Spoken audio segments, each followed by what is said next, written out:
Chapter 6. Sex in the Adolescent Female. From Puberty to Maturity. Adolescence in the girl is the period when she develops into a woman. It is that stage in female life embraced between the ages of 12 or 14 and 21 years. Elasticity of body, a clear complexion, and a happy control of her feelings should mark the young girl at this time, if she has been so fortunate as to escape the dangers and baneful influences of childhood and infancy. Her numerous bodily functions should be well performed. Thus constituted, she should be in a condition to take up her coming struggle with the world and the sex problem it will present. Puberty. It has been noticed that in the case of girls, puberty usually occurs earlier in brunettes than in blondes.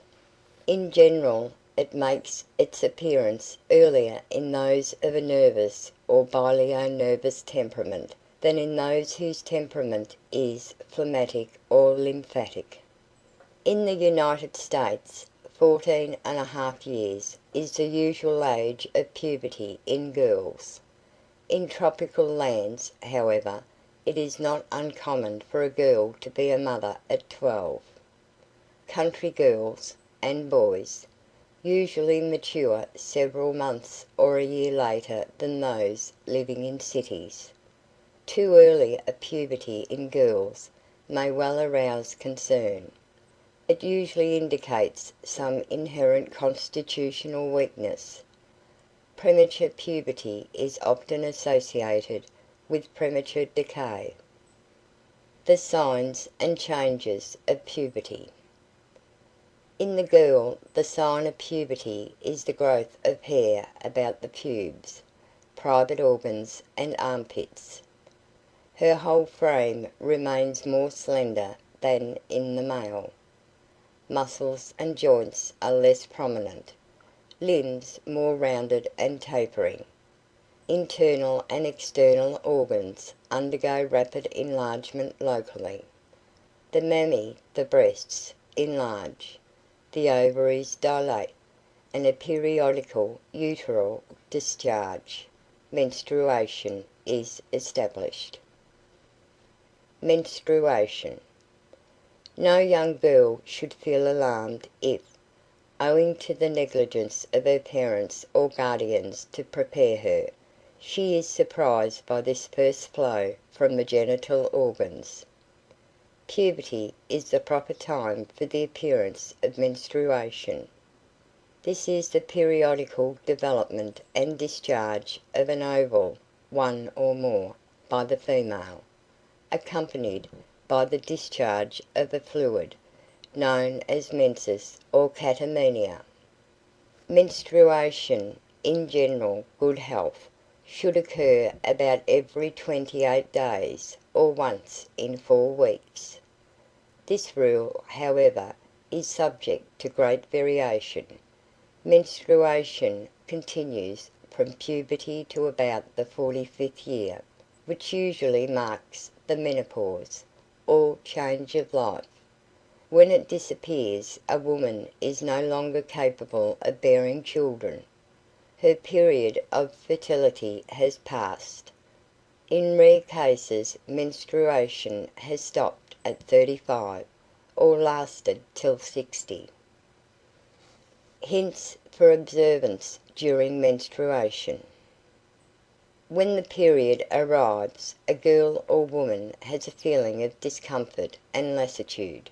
There is a sense of weight, and a disinclination for society. Menstruation should not, however, be regarded as a nuisance. A girl's friends respect her most when she is unwell. She should keep more than usually quiet while the flow continues, which it will do for a few days. Also, she should avoid all unnecessary fatigue, exposure to wet or to extremes of temperature. Some girls are guilty of the crime of trying to arrest the menstruation flow, and resorting to methods of stopping it. Why? In order to attend a dance or pleasure excursion. Lives have been lost by thus suppressing the monthly flux. Mothers should instruct their daughters when the menses are apt to begin and what their function is. During menstruation, great care must be taken in using water internally. A chill is sufficient to arrest the flow. If menstruation does not establish itself in a healthy or normal manner at the proper time, consult a physician in order to remove this abnormal condition. Any disturbance of the delicate menstrual functions during the period, by constrained positions, muscular effort, brain work, and mental or physical excitement, is apt to have serious consequences. Continence and the young adolescent girl. Continence is, as a rule, more easily observed by the adolescent girl than by the adolescent youth. Ordinarily, the normal young girl has no undue sexual propensities, amorous thoughts or feelings, though she is exposed to the danger of meeting other girls who may be lewd in thought and speech.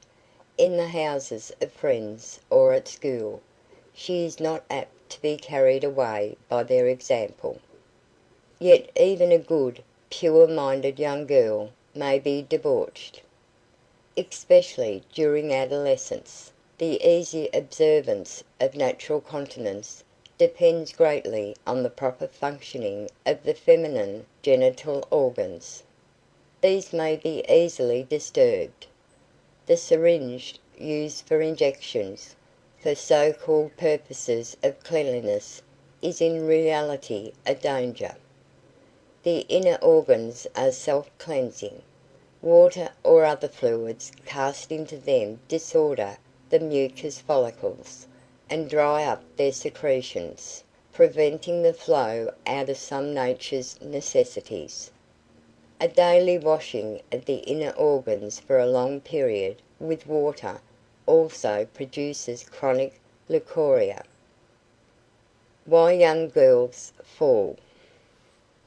Lack of proper early training, abnormal sex instincts, weak good nature, poverty, all may be responsible for a young girl's moral downfall. As a general thing, right home training and home environment, and same-sex education will prevent the normally good girl from going wrong. It should be remembered, though, that a naturally more gentle and yielding disposition may easily lead her into temptation. Girls who are sentimentally inclined should beware of giving way to advances on the part of young men, which have only one object in view, the gratification of their animal passion. The holding of hands and similar innocent beginnings often pave the way for more familiar caresses, passionate kisses. The promiscuous kiss, by the way, may be carrier of that dread infection, syphilis, violently awaken a young girl's sex instincts. The fact is that many innocent girls idealize their seducers. They believe their lying promises actually come to love them, and think that in gratifying their inflamed desires they are giving a proof of the depth and purity of their own affection. Here, as in the case of the young man, self-control should be the first thing cultivated. And self-control should be made doubly sure by never permitting one of the opposite sex to show undue familiarity. Many a seemingly innocent flirtation, begun with a kiss, has ended in shame and disgrace, in loss of social standing and position, venereal disease, or even death. The pure-minded and innocent girl often becomes a victim of her ignorance of the consequences entailed by giving in to the desires of some male companion. The girl who has a knowledge of sex facts is less apt to be taken advantage of in this manner. Modern conditions which encourage immorality. Excessive freedom. The excessive freedom granted the young girl, especially since the World War, must be held responsible for a great increase in familiarity between the adolescent youth of both sexes. Many young girls of the flapper type, in particular, are victims of these conditions of unrestrained sex association. Sex precocity is furthered in coeducational colleges, in the high school and the home. Adolescents of both sexes too often are practically unhampered in their comings and goings, their words and actions. The superstitious pocket flask filled with hooch is often a feature of social parties, dances and affairs frequented by young people. Girls and boys drink together, and as alcohol weakens moral resistance in the one case, and stimulates desire in the other, deplorable consequences naturally result. In the United States, the number of girls sent home from colleges, and of high school girls being privately treated by physicians to save them from disgrace, is incredibly large. Parents who do not control the social activities of their daughters, who permit them to spend their evenings away from home with only a general idea of what they are doing or whom they are meeting, need not be surprised if their morals are undermined. The auto. The advent of the automobile is responsible for an uneasy and convenient manner of satisfying precociously aroused sex instincts in young girls and boys. Often unconscientious pleasure seekers roam the roads in their auto. They accost girls who are walking and offer them a lift. When the latter refuse to gratify their desires, they are often beaten and flung from the car. The daily press has given such publicity to this civilized form of head hunting that it is difficult to sympathize with girls who are thus treated. They cannot help but know that in 9 cases out of 10, a stranger who invites them to a ride, who picks them up, does so with the definite purpose already mentioned in view. Poverty. Poverty too plays a large part in driving young girls into a life of vice. In all our large cities there are hundreds of young women who earn hardly enough to buy food and fuel, and pay for the rent of a room in a cheap lodging house. Feminine youth longs for dress, for company, for entertainment. It is easy enough to find a gentleman friend who will provide all three, in exchange for companionship. So the bargain is struck. These conditions exist in 101 occupations. A young woman may go to a large city as pure as snow, but finding no lucrative employment, lonely and despondent, she is led to take her first step on the downward path.